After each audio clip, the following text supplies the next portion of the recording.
In the dark, I played my dreams. Permaculture flows like sweet springs. I'm the daddy with the know-how seed. Creating the world like it's meant to be. Permaculture, P-I-M-P, I'm the king. That's the love in everything. Bringing change, making it last.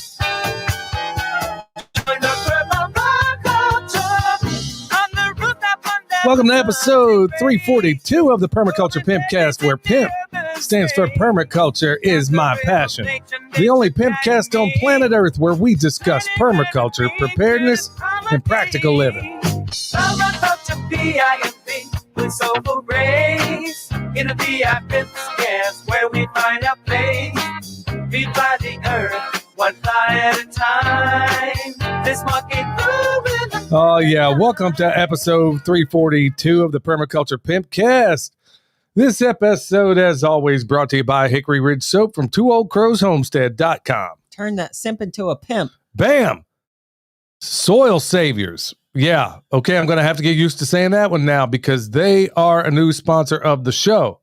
And what's going on with Soil Saviors? Well, if you listened to the program last night, you realized that we gave all the information about how we crossed the finish line. We showed the scalar testing along with the lab testing. And in a nutshell, we've crossed the line and things are looking good on that site. So all the people out there, don't worry. I'm going to have subsequent videos that I'm going to do over the coming weeks, giving you examples of how you can use this stuff, whether it's in your compost, in your garden, in your pasture, or in a case like we were at out there on a site that needs some serious remediation. Because, I mean, folks, the initial test, we even picked up nuclear radiation. We didn't even talk about that last night. I don't know how that even slipped our mind, but basically that's not there anymore, along with all the other bad stuff. It is really something else. So, folks, I'm glad to have them on board. So, if you need a link to get any of the things from Soil Saviors, it's in the description. All right, cool. Yeah, it's in the description, and that's where you're going to find it. But like I said, folks, I mean, it's been it's probably been 8 months that I've been using this stuff, and I didn't tell you about it until I knew absolutely sure that along with our compost had actually gotten us across the finish line. So, folks, don't worry. Like I said, I know there's a lot of questions out there, and we are going to have answers, and we're probably going to do a giveaway here before too long. So let's just jump right into it. Farm news. Well, before I get into the farm news, just moments before coming live here, I realized that Tulsi Gabbard just, at the behest of President Trump, just declassified 230,000 documents from the Martin Luther King Jr. assassination. And I'm thinking, okay, at this point, if we just keep on about Epstein, we'll find out what really happened in 9/11, or at least another version of it that nobody's going to believe. But I'm curious just what these records are that came out from MLK. But you know what it's doing? Okay, let me not say what I think. Why do you think these documents just hit the street, honey? Distraction. From what? Epstein. Everything else. Not even necessarily Epstein, because I think Epstein is a distraction.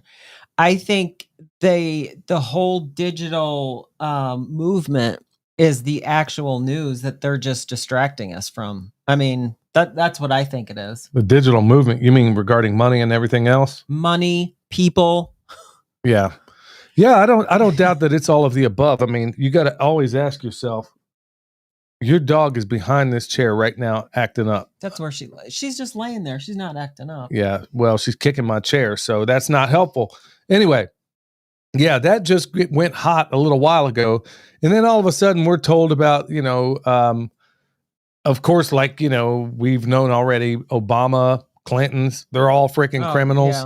Yeah. So that got us to stop talking about it. And the sad part about all this, it's working. It's working. Everybody is not even, and like I said, I've seen more evidence of Bigfoot than I have of Ghislaine Maxwell being incarcerated. I wrote that on Twitter, and I'm dead serious. I have seen no interviews with the woman. I mean, you see these grainy pictures through a fence. How do we even know she's in prison, folks? How do you know Epstein ain't, sitting in the Golden Arches in France somewhere. Who even knows? I mean, you can't even believe anything they're telling you these days. But anyway, that just came hot. And then also, this, I'm calling this good news that Dr. Kirk Moore, who was hitting people up with saline. Well, the Justice Department, this is the only thing Pam Bondi got right, but even that was deflection. Dr. Kirk Moore, I believe he was a plastic surgeon, and he was shooting people up with, he was basically signing their, what do you call those things? The vaccine cards, saying, yeah, hey, we gave him a vaccine. And of course, the FBI did a sting on him. Somebody did.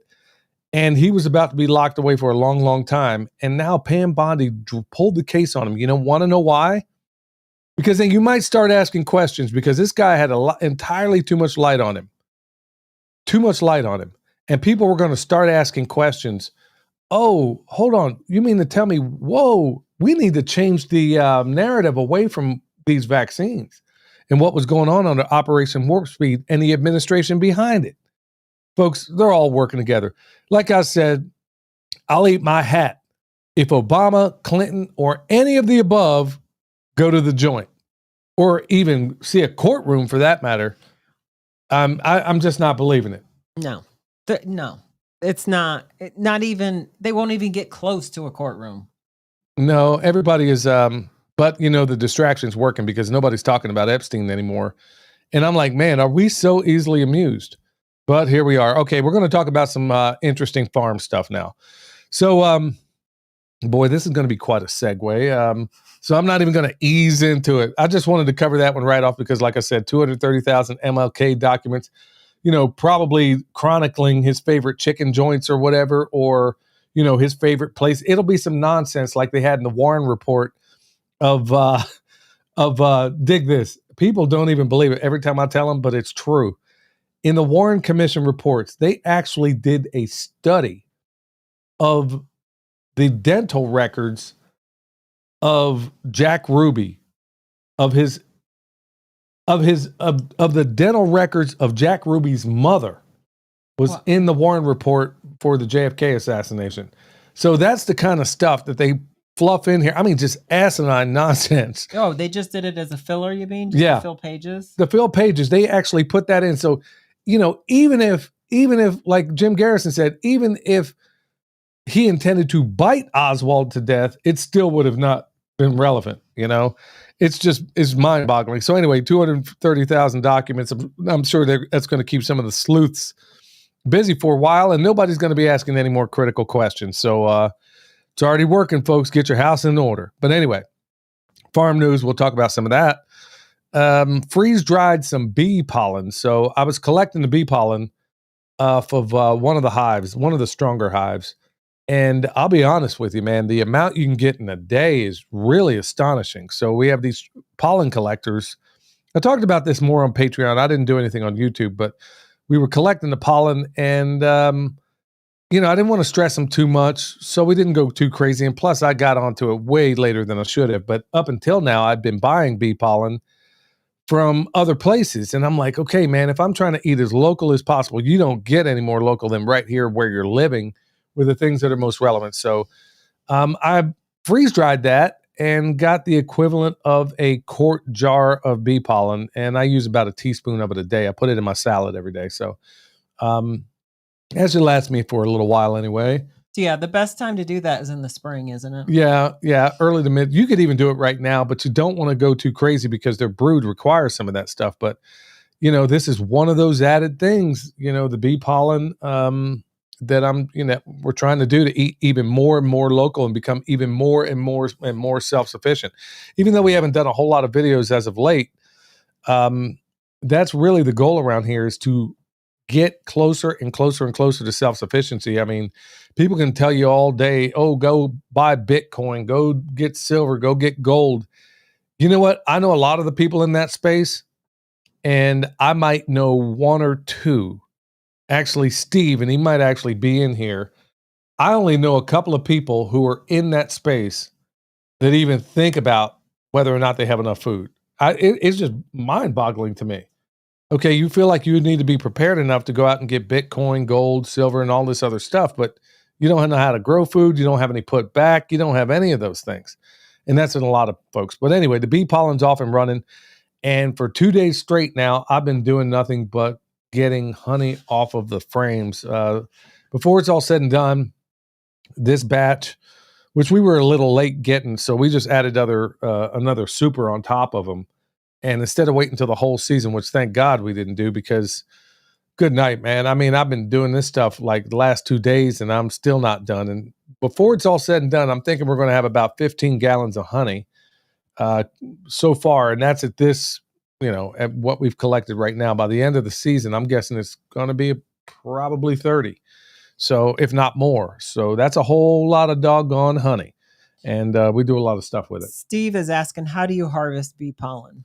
Yeah, there's these things called pollen collectors. They have a wooden, all you do is obstruct the entrance of them going into the hive. And you just take a couple of screws, you screw it right on the front of it. And then what you should do, there's a little flap on the one I have. I have a little yellow plastic one, and they cover the whole entrance. And it's really neat. So it has a little flap on the front of it that when you want them to get used to it, you can open the flap. So leave it like that for a couple of days. Then when you're ready to collect pollen, you close this little flap. Now they got to go through these tiny holes, which scrapes off the pollen and then collects in this little dispenser down below. So all you do is every day you go out there, just kind of pull off the dispenser. And then ideally, I mean, Michelle, as good as anybody. You can't get any straight answers from two beekeepers as far as how to do something. Folks, I mean, that's just what it is. When it comes to, you can get straight answers when it comes to just about every other thing in farming, but you will hear people be vigilant about a certain method, and then another person who's equally as competent, equally vigilant about the polar opposite of that method. So you're just going to have to play with it. So as far as leaving them on there, some people suggest, leave them on for 2 weeks to a month. Okay, I'm like, something just didn't feel right about that. And it seems to me that it's probably better to just several days out of the week. Remember, we're not trophy hunters in permaculture. We get a harvest and that's what we do, but we don't want to harm anything in the process if we can help it. Now, obviously, I'm going to harm some chickens when they go in the freezer. I'm going to harvest a deer when I get one of those. I'm going to harvest, obviously there are times where you got to spill blood. But when it comes to your insects and stuff like that, we're just harvesting just enough to get what we need. Now, if I did all the hives over there, I'd probably have a gallon worth of this stuff right now. But I did the strongest one, and it looks like it works. So anyway, they go through there, it drags off the pollen, lands down in the collector, and then you quite literally pull out the collector, and I just replace it with another one every day. So when we go down there, just out in the morning, we're up before sun anyway, before the sun comes up. So we go out there, pull them out, put the other ones in, and you're off and running. So, and then you take it. As far as what you do with it next, I refrigerated it because I wasn't quite sure what to do. And when I was looking for different preservation methods, a lot of people tend to dry it out. And then I looked, and it turns out freeze drying, you can keep even more, 98 to 99% of all of its nutrient quality just by freeze drying it. So it seemed like there was quite a bit of moisture in there. So to dry it would take quite a while, wouldn't it? Like if you just depending on like a what do you call that? A dehydrator? If you put it in the dehydrator, first of all, I don't even know how you go about. Well, I guess if you put down some parchment paper or something like that, because otherwise it's just going to fall right through. Yeah, I don't know how long it would take, but dehydrating is nowhere near as good as freeze dryer. Yeah. So if you need one, we got one linked here as well. So anyway, that's how we're driving on with some of this stuff. So I may put them back on for a little while. Also, another question: where do you get your glasses, and what are the colors for? Okay, so these. I don't want to tell you about this company because, man, I didn't realize when I got them they were going to have a bunch of satanic imagery on them. So I don't want to tell you, but go check out any glasses that Dr. Jack Kruse, Kruse, whatever he recommends. Dr. Cowan, Alexis Cowan, she may have a website. Anything they recommend, but I'm not going to tell anybody about these glasses because I was out there with a file trying to scrape off this satanic imagery they had on the side of these things. So anyway, we got yellow when you're during the day when the sun's still shining. The only time you ever get blue light really is at its peak midday, okay, when the sun's highest in the sky, depending on your latitude and where you live. So when the sun's still shining right now, these block 60% of the blue light coming off the studio lights and the computers and everything. She needs to have them on too, but for some reason, you might want to go get them, Michelle. I think they're right here. Okay. Yeah. So anyway, the sun is no longer producing blue light, so I'm blocking it whenever that happens to whatever extent. So I'll wear these yellow ones, which block 60% until the sun goes down or getting close to going down, and then I'll switch over to red, which blocks all of the blue light. Now you got to be careful whether it's coming in from the sides, but yeah, that's exactly. No, Tammy, the name is Kruse, Dr. Jack Cruz, or like I said, Elizabeth or Alexis Cowan, Cowan. I would go with whatever they recommend, but like I said, I won't be giving this brand any shout outs. Had I known what they had on here, I wouldn't have bought them, and they were quite expensive anyway.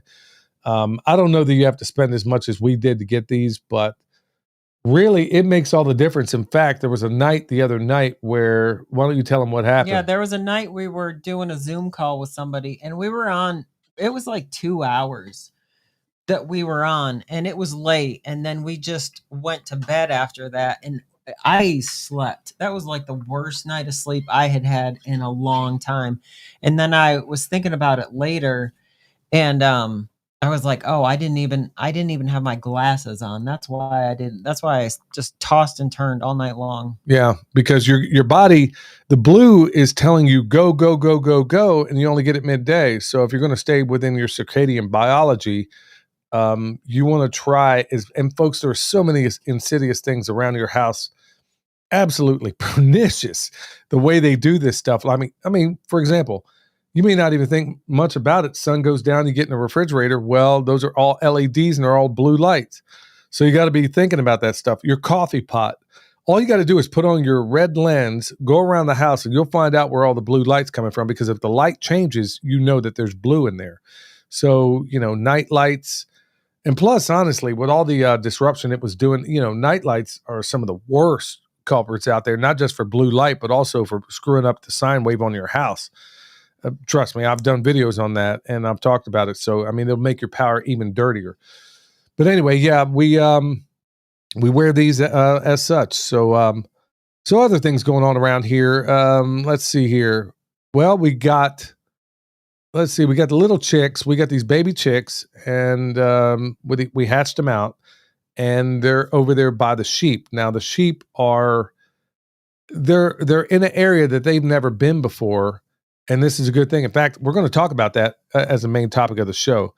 And honestly, there's a whole lot of other things going on around here in terms of just maintenance, folks. If you're not, my buddy Brian Perry did a video, and I posted it on X, and it's Flannel Farms. And I'm going to kind of touch on it just a little bit, where he's saying, look, is homesteading dead? Is the homestead movement dead? And he goes through and he, chronicles all the reasons why he's asking that question. He had called me up before, and he says so in there, and he was asking me, hey, have you noticed this? And I was like, yeah. In fact, I predicted it. I said, when Trump gets elected, you're going to see everybody go right back into the matrix for the most part. And it happened on cue. But with all the snafus and crazy stuff going on, it's probably some people are thinking, okay, maybe I'm jumping the gun a little bit too early. But seriously, yeah, a lot of people are going back into the matrix. So people are probably, and they have been asking, well, why haven't you made any videos as of late? Honest truth of it is, folks, I'll be honest with you. Number one, we are going a mile a minute around here right now. From the time we get up, which is before the sun comes up, till the time we go to bed, it is just that time of year where it is near, I got to be a farmer first. I have got to be a farmer first. I know other people do this, and this is their main source of income, and I understand that. But I'm not going to let my farm go to pot because I'm too busy trying to do content. And I'm not saying other people are. I'm just saying that's part of my reasoning. And honestly, part of what Brian said kind of hits into it. We don't do this for the money. Lord knows we don't get paid anything from YouTube for doing this. If we did, it would be pennies it wouldn't be dollars per hour, it'd be pennies per hour, because I don't fall into I don't fall in lockstep with all the things I know. We could do the trad wife thing where I'll show her out in the kitchen where she's wearing a skirt and, No, we can't. Okay, yeah, we could. No, we could. can't. We could do all the things that would boost views, and I just don't play that game. I'm going to do videos about the things I'm doing that day, but honestly, to do a video a lot of times means I'm going to cut into the time I have to do said thing. So I got to be a farmer first, folks. I hope you understand. I mean, a podcast is a little bit different. I mean, I can prep for it, and since I'm speaking 99% extemporaneously on this, it's not that difficult to do. It's not a big, and plus it's also cathartic to a certain extent, because I can sit out here, see your comments to what extent I'm able to do it, and at the same time get a lot of things off my chest that are irritating me, aggravating me, or talk about some of the fun things that are going on out there. But also there is that little slight piece where, like he's talking, like I'm wondering, what's the point? Nobody's paying attention. Nobody cares. And that's honestly the mindset that I've had as of late, just seeing what's going on. It's like I can't even believe how many people just don't care. You're being poisoned from the sky. Most people don't care. You're being poisoned in your food. They don't care. Poisoned in the water. Your kids are being poisoned when they go to school. I mean, every single aspect of your life. And folks, if you only knew the full extent, there was an article I just got from Mellow Cat. I had her on a while back, where she was the one that busted that chemtrail pilot. And the latest thing, Ice Age Farmer apparently is back in the saddle again, and she linked a story from him. And every day, it's like you're hearing about worse and worse stuff going on, and it's like no matter how bad it gets, people seem to acquiesce even more. So I've been lately saying, well, what's the freaking point? I mean, I'm out here doing this honestly because I love the work. But I'm also saying, well, why am I doing it when nobody cares anyway? Well, and then like Neil said, he said, we care. And that's what I see. It's like, if you're awake, then a lot of people know what's going on. And it's like the people that don't, if you don't know what's going on by this point, it's because you don't want to know what's going on. You're actively avoiding and trying to not know what's going on. Yeah, well, and he's right there. It's he's absolutely right in terms of I'm not even gonna focus on the people that don't care, because honestly, look, when things go sideways, and it's not if, it's, you notice I said when they go sideways, because there is no way the good Lord can bless a country like what we're doing. I mean, the Roman Empire has zero on what's going on. I mean, they don't even care. I think the reason why we haven't been attacked by any foreign country is they're like, if you think about it, if you're in the Russian Politburo, you're thinking, anywhere, any would-be adversary, they're probably thinking, man, these guys kill their own people, man. Why we don't want to attack them, dude. They're too big. I mean, they killed their own people. And why do it? But yeah, I'm going to get back in the saddle as soon as I can, folks. But honestly, I'm just being honest. And it's also cathartic for me to say it, is I am just floored at how many people who should know better still don't care, even when it affects their kids. And they still don't care. And it's like, no matter how bad it gets, they care less and less. And I'm even talking about family members, y'all. I mean, people that it's not as if they don't know me, and it's not as if I don't bring the receipts. And still, I want to go on vacation. I'm like, okay, you're barely living the way it is right now. Oh, I need to go on vacation. Going to the beach. Oh, okay. You do what you got to do. Anyway. Yeah. So anyway, we got a lot of other things going on here too. Weed eating, the whole 9 yards. So sorry to go a little bit dark there, folks. Like I said, I'm just keeping it real, as I always try to do. And hopefully there's a number of you out there that still are doing the right thing. And you know what? I think if we were all in a room right now, I think you guys would probably I think we'd all be I think we'd all be commiserating to a certain extent, because every time we do go to a place, I mean, it's the people there are always like on the Isle of Misfit Toys. That's the way we always feel whenever we go to these things. So maybe that's part of the reason to go to these things. All right, y'all, Redemption Shield 10% off with promo code PERMA. Remember, whenever I do this show, I'm G'd up from the feet up, and I'm grounded, but she ain't. No, because you switch things up in here, and everything's messed up. You can stick your feet over here. Look, just, hey, I'll touch you, so now you're No. grounded. I touched you, so now if I'm grounded, now you're grounded. So anyway, if you want a grounding mat or any of the things they have over there at Redemption Shield, promo code PERMA will get you 10% off. And remember, Wave Watch, Billy 100 will get you $100 off that Wave Watch. Puts all those awesome healing tones in there, and it does wonderful things. I mean, you're a big fan of it when you're having women problems. I know. Well, that. it's not just that. It's headaches. It was like nausea from who even knows what was causing that. It's not just. I'll it's tell a you what bunch was of different things. I think you can kind of whittle it down. Well, I'm saying I don't know if it was the frequencies. I don't know if it was the toxic coal ash that they're dumping on us every single day. It's hard to tell when there's so much coming at you. Yeah, well, I wonder if they got a setting on that thing for when your wife has an attitude or something like, hey, honey, wear this a while.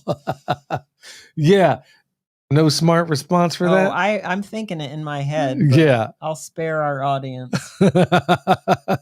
All right, y'all. Homesteaders United Jamboree. That's going to be August 28th through the 30th. I will not be there. Neither will she. But East Tennessee Homestead Alliance Festival. Man, that's a whole lot in there. I will be at that one. That's going to be September 12th and 13th, and that's going to be in Knoxville, Tennessee. At least I didn't say Kentucky this time. So let's get on to the good news. Let's see here. And I want to thank everybody, by the way. I forgot to do that right off. Hey, thanks everybody for coming in and hit that thumbs up. Tell everybody we're live. So here's good news. So check this out. I'm kind of condensing these articles. I'm not going to sit here and read them all, but this is the good news that I'm finding out there. So fully unvaccinated babies are much healthier. So check this out. 60% of all the expecting mothers across the nation are saying absolutely niet. No way, no how, ain't going to do it to any of these vaccines right now. And can you blame them based on how things have gone over the last several years? So they're looking at the tea leaves here. I wish it were higher than that because they're still shooting babies up. What do they say? 25,000 a day are getting shot up with this mRNA as they're born. I mean, are you kidding me? Yeah, but Kennedy's your savior, right? Yeah. Anyway, I digress. So I'm saying 60% of the women saying no to vaccines. I think that's definitely improvement. I would love to see 100, but so many people are so willing to be spoon-fed information from people that they consider to be in a position of authority. And nobody has authority over you except for you. Are you the boss of you? Yes. That's right. That's exactly how we roll around here. All right, y'all. I'll tell you what. This headline nearly knocked my junk into my watch pocket when I read it because I was like, no way this is accurate. And it is. Check this out. Senator Cory Booker introduces Pesticide Injury Accountability Act to hold chemical companies liable for health harms. Folks, I went in there and I read this. One of the big movers and shakers on here is a lady named Zen Honeycutt, which I actually was hanging out with her not last Saturday, but the one before then. And she sent me an email regarding some other stuff. But anyway, we work in some of the same spaces and we belong to some of the same groups. But anyway, Zen, she's linked in this article talking about, first of all, Cory Booker. I mean, in a million years, I would never have guessed that. And if this thing even gets past committee, I will be shocked because folks, well, Michelle, why don't you tell them why something like this is going to be so difficult to get through our Congress? Well, because they're all bought and paid for by the chemical companies. Yeah, nearly all of them. In fact, and if it's not the chemical companies, it's the drug companies. And if it ain't the drug companies, it's APAC. I mean, that's just all of them. Well, that's all of them on that one. Yeah. I mean, all of them are basically bought and paid for, except for maybe Thomas Massey. And as of late, I've been seeing some decent stuff out of Marjorie Taylor Greene, but I've seen some bad stuff out of her before too. So, just stay alert, stay alive when it comes to that stuff. But anyway, Cory Booker, I'm like, one of the biggest dopes in all of Congress. And this dude is coming up with something that's really worthwhile. But hey, if a notorious liar tells the truth, it's still the doggone truth. But the reason why they'll never let that see the light of day is everybody in the Midwest, where they're crop dusting like crazy. I was talking to Pat Miletich. I called him up the other day. We were talking, and, he was feeling congested because they were flying those planes over next door, and of course, he's using that soil savior product to offset exactly what they're doing. It's just absolutely cold-blooded. I mean, if you look at some of the cancer rates, some of the highest, if not the highest, are in places like Iowa, where these guys and gals are out there working in these fields. And folks, I hate to break this to you, but you're eating a lot of that food, okay? Or your animals are eating it. So it's it's a real nasty scenario there. But hey, Cory Booker, I got to give a hat tip to you, bro. I would have never figured it. So nutrient deficiency is a leading cause of dementia in Americans. Sorry. So when you get down to this article, they're going to talk about how getting ample vitamin D reduces your dementia risk by like 32%. And here's the bottom line of it, folks. They're in the article telling you to supplement with vitamin D. Why on earth would I ever consider doing that when there's a sun outside and I can get some of it? Now, I got it. I mean, some people are going to be in a position where you can't. But once again, Jack Cruz makes a pretty good argument as to why you might want to reconsider, especially if you're a person with high melanin, why you might want to reconsider using any of those D supplements. So anyway, you can get it's, and besides, I mean, it goes back to leaning into nature more than I do mankind. So anyway, long story short, they're talking about if you get ample amounts of vitamin D, it's pretty doggone hard for you to get dementia. So, I mean, that's it in a nutshell. I believe it's the same as with a lot of cancer, specifically breast cancer. If your vitamin D levels, I don't remember the number that he quoted, but I know it's at least 76. If you have higher vitamin D levels, your risk of cancer goes way down. And also, I was just listening to talking about the RDA. I was just listening to Dr. Henry Ely talk about what exactly, like where our RDA levels originated from. Recommended daily allowance. Yeah. And it was like basically what it took to keep a 19-year-old alive in war, a 19-year-old male. So they're so low that it's basically just to keep you alive. It's not to keep you healthy or to keep you from, like, if you're fighting off any illnesses or anything. So they're so low that it's just to keep you alive. Well, plus they're telling you, I remember as a kid, trying to make the argument to my mom, like, hey, can we get these Fruit Loops? Because they got all, because you would see it flashed across the TV screen when you're watching cartoons on Saturday when I was a kid. And you would see the fortified with whatever vitamins and minerals and all this nine. I'd sit here and try to make that argument. Of course, yeah, she would get them, but she's going to get that no-name brand. She wasn't getting, we weren't getting the Fruit Loops. It would be the Fruit Loops.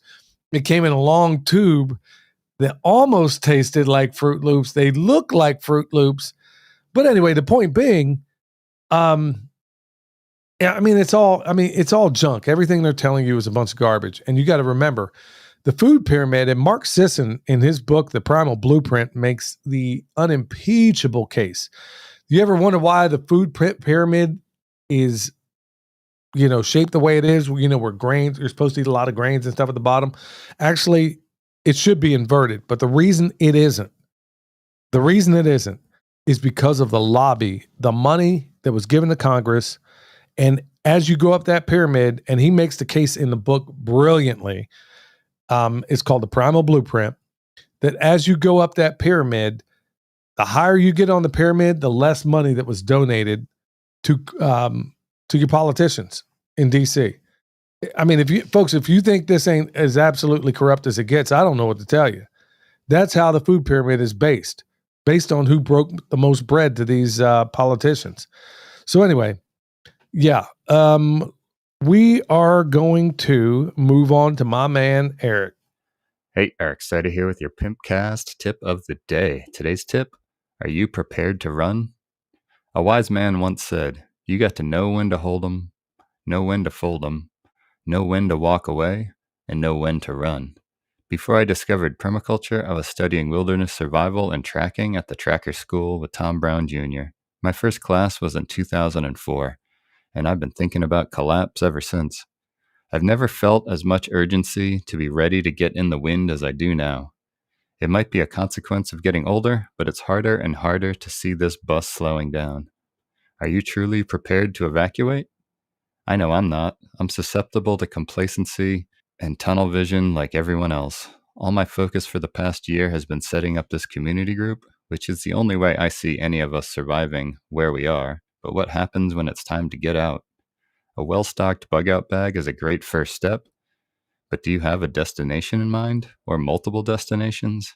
Have you actually traveled the routes to those destinations? You might need to go north to go south, depending on the circumstances. And do you have supplies stored along the way? A great practice would be to rotate out your supplies every few months and give you the opportunity to check those routes at the same time. If you're stuck in traffic during evacuation, it's already too late. You should have been long gone before then. And if you live in a city, you better have a way to get out in front of the chaos that doesn't involve four wheels, because you're going nowhere fast. An e-bike with a spare battery can get you around 100 miles of range. So that would be the first place I'd consider storing a four-wheel vehicle. You can find me on YouTube and Instagram at Eric Sider. And if you're in need of permaculture t-shirts or remote permaculture consultation and design, head over to ericsider.com. And we got some new ballin' gear in the Pimp Gear shop. So head over to pimpgear.co to pick those up now. That's my dog right there, man. I'm glad he brought that up because I was going to bring it up anyway. I just went through some of the. Have you looked at some of those shirts that Eric sent through email? Yeah, so he's got a whole list of shirts. I'm going to buy every last one of them, and one of each, I think. In fact, Michelle, can you do that for me? Can you buy one of each? And I'm going to start wearing them all the time because Eric makes the best shirts out there, best conversation starters out there. But man, he makes a really good point. And it's funny because I got an e-bike out in the garage that I've been meaning to do a video for probably 6 months now on the very thing he was talking about as far as bugging out. Think about this. And years ago, I was talking about this and people in a lot of the reason I got out of a lot of the preparedness circles is everybody had their own little pet thing and they were so myopic, they couldn't see the big picture. And it's still that way, I think. Some person would be in the cars and that's where, look at my bug out vehicle. Well, do you have food? Or you'd have a person that was in the gardening but didn't have a gun to protect it.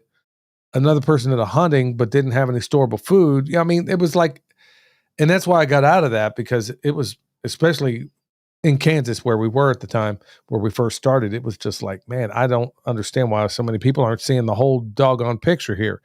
Anyway, Eric brings up something that I brought up, I want to say 20 years ago. And that was, okay, a soldier can walk 25 miles in 8 hours with about a 35-pound pack on his back. And you got to figure soldiers are generally in decent shape. So, and that's 8 hours of walking. Okay, your feet, I don't care how hard you are, your feet, your body, everything's going to be wore out after 8 hours. You can cover that same 25 miles on a bicycle in a fraction of the time and still be way fresher when you get there. So when they came out with these e-bikes, I'm like, okay, let me reach out and see what's up with that. So I got one out there. I just still haven't done the video yet. In fact, it's still in the doggone box. And I was going to actually, and Eric, like he was saying there, just have a e-bike with a spare battery on it. You can always pedal this thing, but to get 100 miles and still be fresh by the time you get there, I mean, that's pretty impossible to beat, especially if you're in a place where you may be gummed up with traffic. That may be your best way to get out. So that and a bug out bag, and they even have some where you can put a back seat on it, have a side cart. Yeah, Michelle, I'll have you like Snoopy and Woodstock. No, I'll get a side cart for this thing and give you some goggles and a map. I'll have my own bike. Thank you very much.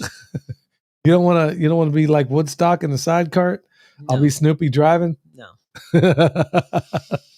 Anyway, yeah, so Eric makes once again a great point. But anyway, check out those shirts.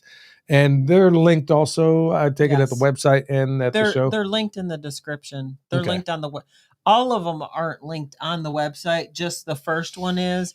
But if you click that link, it'll take you to his website where you can see all of them. Cool. All right, y'all. EMP Shield $50 off with promo code PERMA. Remember, things get stupid out there. Like Eric said, okay, e-bike may be the only thing you get going. So, to make sure you can get to the house anyway, check out empshield.com. Promo code PERMA will get you $50 off. And look, we're going to jump right into this because I'm going back to more of my roots of preparedness. I mean, everything we do is always going to have a preparedness tint to it, whether it's overt or not. It's still always going to be there. Now, I want to talk about sheep in the orchard. Are they soil builders or tree killers? Because I can see both sides of that. And that's with any animal out there. And you can absolutely decimate anything with poor management. So right now, they have access to a small part of our orchard that flanks the driveway that they've never had access before. So we did a number of things out there, but before I even get into that, I mean, that's basically, I'm gonna make the case, I think, as to why I think you should, and some of the cautionary things you ought to be worried about. And of course, Michelle's going to talk about it as well. Let me just tell you something right off. This is the first year I didn't go out there and go behind them with a weed eater. Now, one of the biggest reasons for not doing that is, number one, whenever a ruminant bites off anything, in their saliva, there's almost like a healing compound for whatever they bite that will make it come back better. And it's also going to improve the exudates in their roots or what they put out. Okay, that's number one. But number two is, and this is a big one, folks, and I didn't realize just how big. And maybe that's why we got a bigger honey harvest this year so far than we ever have. And I think it has to do with the fact that instead of using the weed eaters and going behind the sheep, now that we have enough sheep that are able to keep up with everything going on out there, instead of using the weed eater, they're leaving all those pollinators in place, because when you go through with a weed eater, what's happening? Well, they're not, I don't know if they're leaving all the pollinators in place. They're just not taking as many out. Not even close. But the weed eater, I mean, you really have to, the thing I noticed with the weed eater is you're supposed to do it high. And it's like, the more you do it, the lower it gets. It's a struggle to weed eat at a high, because you're only supposed to take the seed heads off. Yeah, well, if you do it that way, but we're realizing, you know what, out of those winter grasses, just by not weed eating, I got a second run on the winter grasses. Had I knocked those seed heads off, and now we still get the benefit of both worlds. But honestly, I think our honey is blowing up even more because I didn't use the weed eater this year. And because I saw such good, areas that used to be absolutely bare on the side of the mountain are not. And I think a lot of it has to do with, obviously, management and a number of other things, but the sheep being critical in that role. So all those flowers that I see the bees out there when I'm, just out getting sun or whatever, they wouldn't be there if I was out there with a weed eater. They would not be there, but they are now. So that's number one. So I'm thinking, okay, well, how on earth can I get them in here, get them to do everything and not decimate everything? Well, to set up the area, let me just tell you right off the bat, these guys, if you got young trees, they will absolutely destroy them if you don't protect them. So how do you do that? Well, if they're really small trees, if they're bigger trees, I'll just use hardware cloth around the bark, because sheep, depending on the tree, have been known to girdle a tree. They will eat the bark. They will, but it's not, I don't think they're as bad as goats. No, they'll get to it eventually, and they will girdle a tree. So if you have any concern about that, hardware cloth is your friend. And if you put that around the trunk up to about, I don't know, maybe 42 inches or so, that's usually going to be sufficient enough. Now, if they're goats, I don't know if you can put it high enough, man. It's just going to be what it is. So number one, protection. So it took us a grand total of about maybe 20 minutes to prep the area. And like the blueberries, of course, they're going to wipe those out as well. So we put either hardware cloth around the trees, or we take woven wire fence and we just make a regular cage and just stick some intermediate posts in there and then just put them around these trees we don't want them to mess with, or bushes, whatever the case may be. And folks, I got to say, man, they are doing a bang up job, but they are going to create a certain degree of damage because with the orchards on the side and another part where they had access, they always they always bring with them a certain level of destruction, especially in steep terrain. So you got to ask yourself, is the zero-sum game worth them being in that orchard?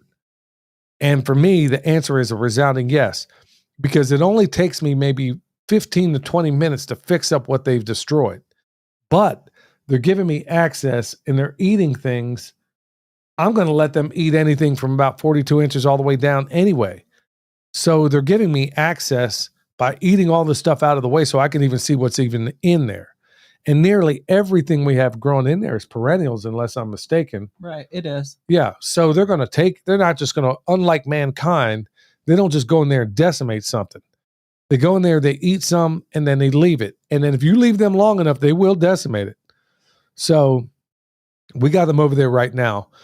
But now, think about this.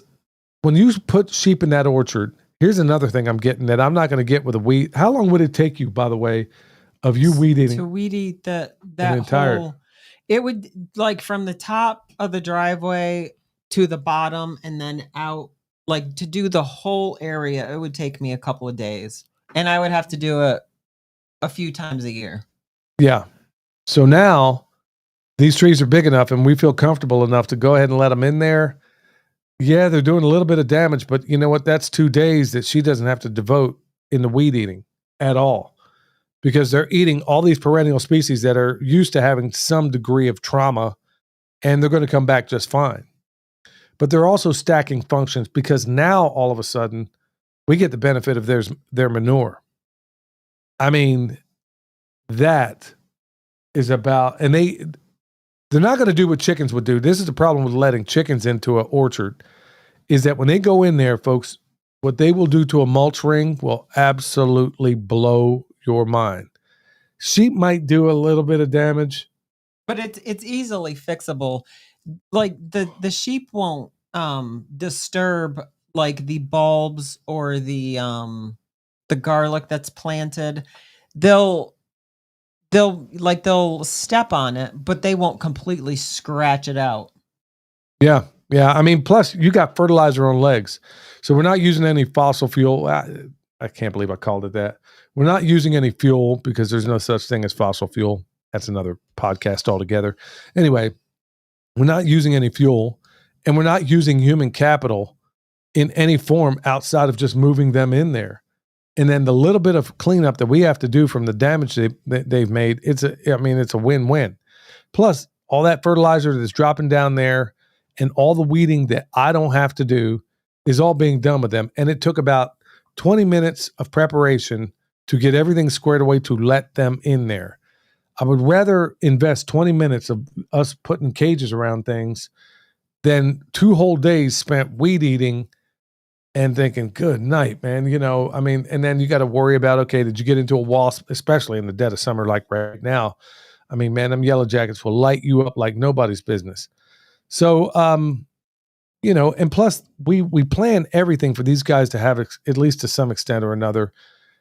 We share with our animals as well. So if you use them at the end of a season, like Stefan Subkowiak did, he was like, dude, he never saw sheep that were so fat in his life when he let them go in after they're at the end of a season. You can do it any time of year as long as you just take the precautions.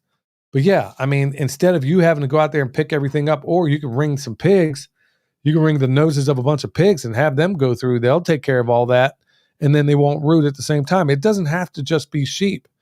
But if you're going to get chickens in there, man, you better be very, very, very strategic about how you do that. Now, they will break up the pest cycle. They will do that, but you want to be especially careful. Like if you got a bunch of fruit on the ground, yeah, the chickens will get the job done, but they're going to destroy everything unless you leave them. I would only let chickens in an area like that for maybe the last part of a day. Yeah. I mean, I would not give them a whole day in an orchard. No way, no how. At least not the way we have it set up. So you're going to get equal manure distribution all through there, and everything is going to benefit. Remember, folks, if you're going out there with a weed eater, nature knows you used a weed eater. And so the exudates are not going to be the same as when you let a ruminant go out there and do that work for you. So you're going to see improvement, I think exponentially, really, compared to going out there with a weed eater. If you can ever use an animal, good night, do it. Absolutely do it. Now, some of the concerns I got written down here that you might want to worry about, obviously, girdling a tree. So I told you how to avoid that. Now, they can also compact soil if it's wet. So you want to be really careful about that. But sheep are it's not like you got a cow out there. I mean, these are low impact animals. And they're not going to do a whole lot of damage. So even if you leave them, like if it's raining, okay, leave them in there half a day or maybe a whole day, and that's it. You don't leave them there for a whole lot of time. Now, obviously, this should go without saying, but overgrazing. That's like, how many times have William and I talked about that? Yeah. The number one problem with most homesteaders is too many animals and overgrazing. Hoof pressure and wet ground, yeah, that's a bad combination. But honestly, if you have unmanaged sheep out there, and look, it's not the end of the world if they break a branch. It's going to happen. But you can also prune to where everything below like 41 inches or so, where they can get some of the stuff. They might break one of the lower branches or something like that, but it's not the end of the world. So they're not going to climb the trees like goats will. They're not. They might disturb the mulching a little bit or take some of the lower hanging limbs and leaves, but they won't. Their damage is going to be pretty minimal. And I'm talking about fruit trees. I'm not talking about blueberries because they'll wipe out blueberries if you let them. I'm talking about like trees. They're not going to climb trees like goats will. Well, then blueberries are also shrubs too. So, I mean, their growth cycle is going to be much different than a grass. So if they get in there and they wipe that blueberry down to the ground, you have lost that blueberry. So it's important that you definitely cage off the things you don't want them to get into. Bone sauce doesn't work on those guys, at least not from my experience. They're like, okay, whatever. Now this works on deer, but I don't have lamb bones in there either. So maybe it would if I made it out of lamb bones. But anyway, it's not that difficult a process for me to go out there and cover these trees up. 20 minutes of investment, and it avoids all this extra work. And then I get all these other benefits to go along with it. And folks, like I said, rotate them often. 1, 2 days, 3 at the very max. I never let any ruminant or any animal for that matter sit in a spot for more than 3 days. So no matter how big that orchard is, if they need more than 3 days to get the job done, then make smaller paddocks. Make them much, much smaller.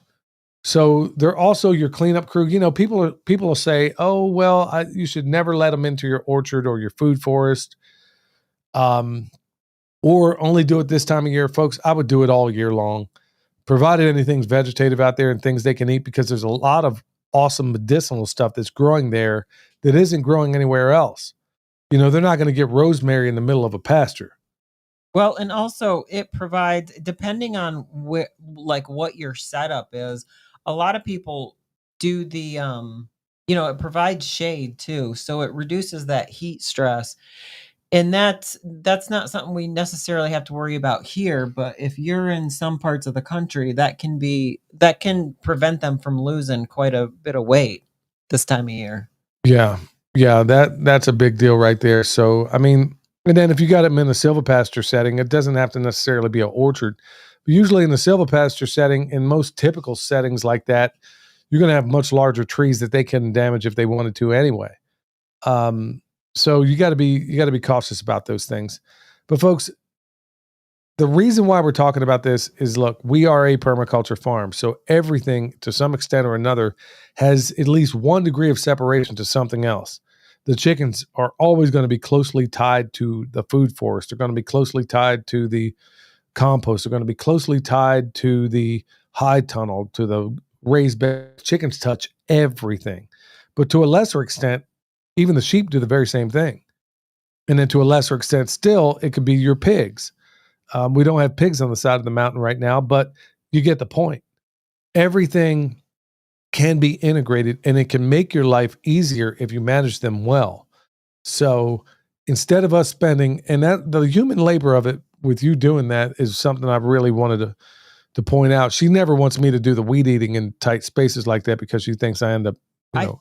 I think nothing. You end up, first of all, you don't even know what my plants look like that you should not weed eat. So then they get weed eated. That's why I don't want you to do that, because all my stuff ends up chopped up. Well, it's getting eaten up right now. But the good thing is that these guys will only partake what they need, and then they'll move on. And then there's honestly some poisonous stuff out there. Well, and honestly, there's things that if they eat too much of it, it will kill them. But you will never see an animal kill itself when it had an availability of things it could eat. So that's the important thing to take away here. You don't leave them there so long where they're like, oh my goodness, man, this mountain laurel, this is all I got left. Okay, sayonara, boys, I'm hungry. Yeah, they're going to eat things that will kill them, or they will partake of what they need to keep them healthy. Let's say they got worms and, they're in an oak forest or whatever the case may be. And then they might eat some acorns because they need the tannins. It could be any number of things. So too much of a good thing could be a problem as well. So that's it in a nutshell, folks. I mean, don't be afraid to integrate your animals into your systems. I mean, even in your orchards, I mean, let's say you got a row here and a row here. Could you run animals in between them? You might even, in those cases, you can even run your chickens in between them. And then every time it rains, if everything is on contour, the rain will push the manure up against the trees that are downhill. I mean, you can absolutely make these things work in the most massive way. And all it takes is a little bit of creativity, a little bit of planning, and figuring out how to integrate all this stuff. And then you're going to be shocked at how much every step you take towards nature, folks, you're going to be shocked at how many steps you get right back to you. All right. Anything to add? I don't think so. Yep. All right, y'all. Hey, I want to give a shout out to everybody. Oh, I see Steve showed up. Steve Hall, my man. Yeah, I was just kind of talking about you earlier. You may have heard it. Anyway, want to thank everybody for coming in today. Like I said, we're going to get hot on some videos here in the future. Just going at 100 miles an hour, folks. I got to be a farmer first. I've got, especially in these times, I've got to make sure that things are on lock because things are getting crazier and crazier by the day. All right, y'all. Thank you so much for checking us out. Until next time, stay alert. Stay alive. The knowledge rings with roots that run deep. Wisdom from Saul and permaculture dreams. Let the ideas unfold. I'm grooving with the truth. Feeling nature's groove. Who's got the answers? All we need to do. Listen to the earth, they got us through. Let's see the change. Watch the world spin. From the smallest sprout to harmony begin.